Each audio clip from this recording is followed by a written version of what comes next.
Pagdating sa area, marami ng riders ang nakatambay doon. Bumaba muna sila Tricia sa motor at sumilong sandali.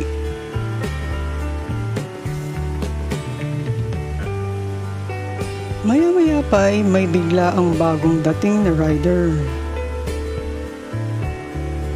Lahat ng riders doon ay bumabati sa bagong dating na rider.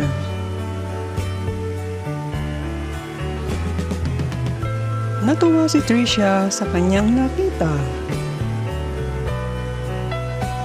Ito pala ay ang iniidolo niyang sikat na rider. Hindi agad makalapit si Tricia dahil medyo malayo siya sa kinaroonan ng kanyang idol. Mga ilang sandali lamang ay umalis din kaagad ito. Sayang, di baling, next time, sana hindi lang kita makita. Sana makausap din kita, idol. Ang bulong ni Tricia sa kanyang sarili.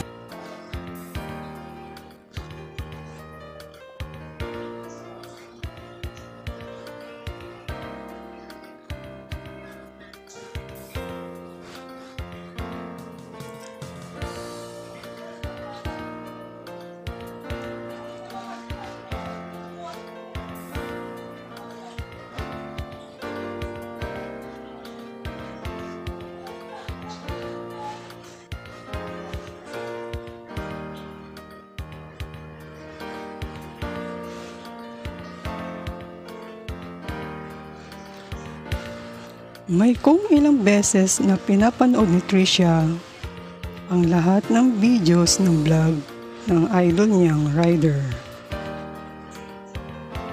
Hindi niya makalimutan, kabisado niya lahat tungkol sa idol niya.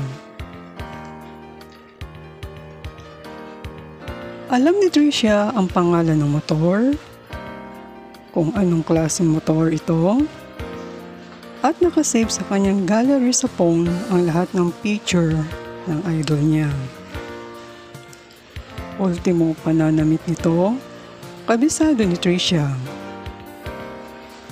At ang angas ng dating ng idol niya kapag nagdadrive na ito ng kanyang motor. Kailan kaya ako makakaangkas sa kanya? Tapos, yayakapin ko siya habang angkas ako sa kanya.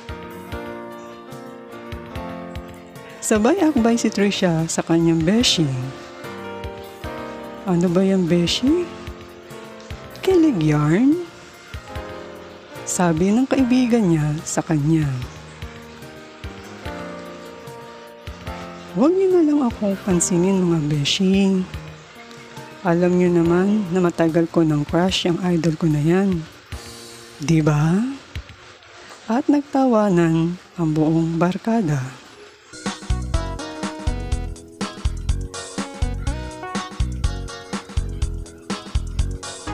Thank you for watching, guys. Sa ating chapter 2. Stay tuned for chapter 3, guys.